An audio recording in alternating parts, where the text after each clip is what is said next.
दोस्तों, क्या आपने कभी सोचा है कोई ऐसा रहस्यमयी स्थान जहां जाने वाला कभी लौटकर नहीं आता? एक यक्षिणी जो हर पूर्णिमा की रात किसी को बुलाती है। लेकिन क्यों? क्या सच में कोई पुरुष उसकी प्यास बुझा सकता है या यह सिर्फ एक भयानक श्राप है?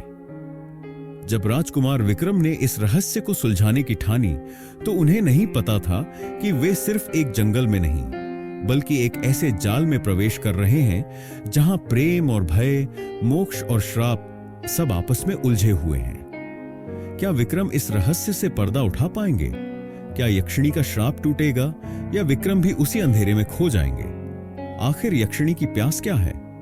जानने के लिए वीडियो को अंत तक जरूर देखें। यक्षिणी की प्यास, एक रहस्यमय कहानी। क्योंकि जो आप सोच रहे हैं सच उससे कहीं ज्यादा डरावना, रोमांचक और रहस्यमयी है। गहरे जंगल के बीच स्थित असुरकूप के बारे में कई कहानियां प्रचलित थीं। कहा जाता था कि वहां एक यक्षिणी का वास था जो हर पूर्णिमा की रात किसी प्यासे यात्री को अपने पास बुलाती और फिर वह व्यक्ति कभी लौट कर नहीं आता। लोग डरते थे, परंतु जिज्ञासा भी थी कि आखिर यक्षिणी की यह प्यास कैसी थी। राजकुमार विक्रम, जो ज्ञान और शौर्य के लिए प्रसिद्ध थे, इस रहस्य को सुलझाने का निश्चय करते हैं। वे अकेले उस रात जंगल की ओर बढ़ते हैं। अंधेरी रात में जब वे असुरकूप के पास पहुंचते हैं तो ठंडी हवा में किसी की सिसकियां सुनाई देती हैं। एक मधुर किंतु करुण स्वर गूंजता है, क्या तुम मेरी प्यास बुझा सकते हो? विक्रम चौंकते हैं। सामने एक अद्भुत सुंदरी खड़ी थी, लंबे काले बाल, गहरी आंखें और अद्वितीय सौंदर्य। लेकिन उसकी आंखों में एक अजीब पीड़ा थी। तुम कौन हो? विक्रम ने पूछा। यक्षिणी ने एक गहरी सांस ली और कहा, मैं चंद्ररेखा हूं, मुझे एक श्राप मिला है। जब तक कोई पुरुष सच्चे हृदय से मेरी प्यास बुझाएगा मैं मुक्त नहीं हो सकती।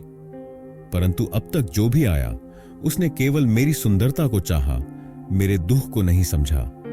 विक्रम समझ गए कि यह परीक्षा केवल शारीरिक नहीं बल्कि मानसिक और आध्यात्मिक भी है। उन्होंने यक्षिणी से पूछा, तुम्हारी प्यास क्या है? यक्षिणी की आंखों में आंसू आ गए। वह बोली, मैं प्रेम की प्यासे हूं, पर मुझे हमेशा भोग की वस्तु समझा गया। राजाओं, ऋषियों और योद्धाओं ने मुझे पाने का प्रयास किया, लेकिन कोई मेरी आत्मा की पीड़ा को न समझ सका। मेरी मुक्ति केवल तब संभव है जब कोई मुझे सच्चे हृदय से सम्मान दे और मेरी आत्मा को स्वीकार करे, न कि केवल मेरे रूप को। विक्रम को बोध हुआ कि यक्षिणी केवल वासना का साधन नहीं बल्कि प्रेम और सम्मान की प्रतीक थी। उन्होंने यक्षिणी के करीब आकर उसकी आंखों में झांका। वह न केवल सुंदर थी बल्कि उसकी आत्मा भी वेदना और लालसा से भरी थी। यक्षिणी ने विक्रम की ओर एक कदम बढ़ाया। हवा में एक रहस्यमयी सुगंध फैल गई। विक्रम ने महसूस किया कि उनकी धड़कन तेज हो रही थी। चंद्ररेखा ने अपनी नर्म उंगलियों से विक्रम का हाथ थाम लिया और कहा, क्या तुम मेरा साथ दे सकते हो बिना किसी स्वार्थ के? विक्रम ने बिना किसी संकोच के हां में सिर हिलाया। तभी अचानक चारों ओर हवा में हलचल हुई। पूरा जंगल जैसे मंत्रमुग्ध हो गया।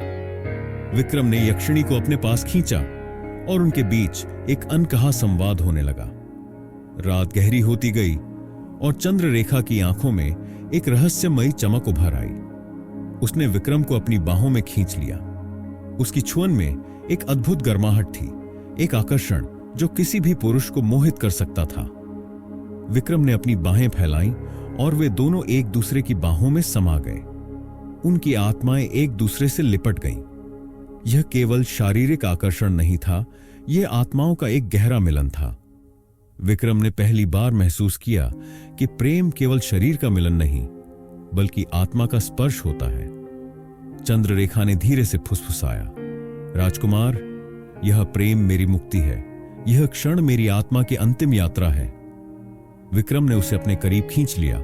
उनकी सांसें एक दूसरे में समा गईं। पूर्णिमा की रोशनी में वे एक दूसरे में विलीन हो गए।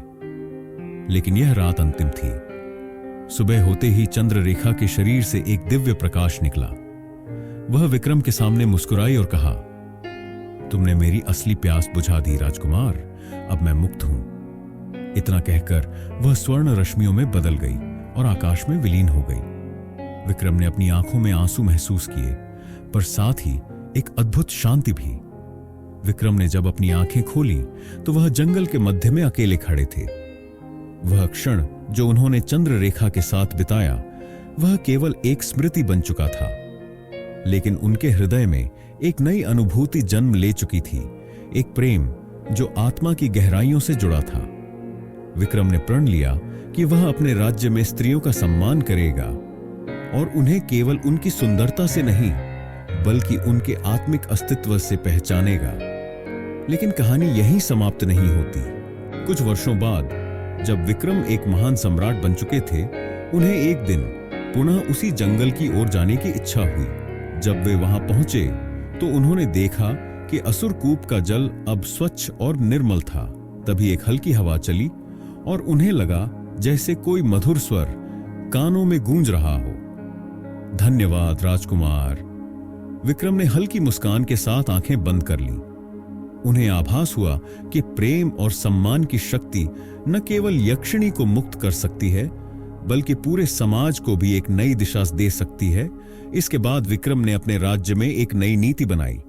उन्होंने महिलाओं की शिक्षा और आत्मनिर्भरता को बढ़ावा दिया। उन्होंने आदेश दिया कि हर स्त्री को अपने आत्मसम्मान के साथ जीने का अधिकार मिलना चाहिए। धीरे धीरे उनका राज्य एक आदर्श राज्य बन गया, जहां स्त्रियों को केवल उनकी सुंदरता से नहीं, बल्कि उनके गुणों और आत्मिक शक्ति से पहचाना जाता था। समय बीतता गया, परंतु विक्रम के हृदय में चंद्ररेखा की स्मृति सजीव रही। वह रात उनकी आत्मा में बसी थी, जिसने उन्हें प्रेम और सम्मान का सही अर्थ समझाया था। एक दिन जब विक्रम महल की छत पर बैठे थे, उन्होंने आसमान की ओर देखा।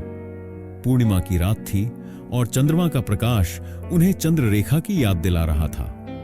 उन्होंने मन ही मन प्रार्थना की, जहां भी हो तुम्हारी आत्मा को शांति मिले।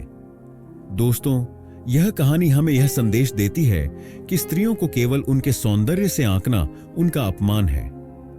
हर स्त्री के भीतर प्रेम, सम्मान और आत्मसम्मान की प्यास होती है, जिसे पुरुषों को समझना चाहिए।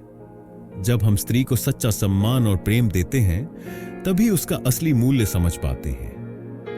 यह कहानी हमें यह सीख देती है कि प्रेम और सम्मान ही किसी भी आत्मा की सच्ची प्यास बुझा सकते हैं। यह केवल यक्षिणी की कथा नहीं, बल्कि समाज के हर व्यक्ति के लिए एक प्रेरणा है। दोस्तों, यदि आपको यह वीडियो पसंद आए तो कृपया हमारे चैनल को लाइक करें और सब्सक्राइब करना न भूलें। आपके समर्थन से हमें नए वीडियो बनाने की प्रेरणा मिलती है। जय हिंद।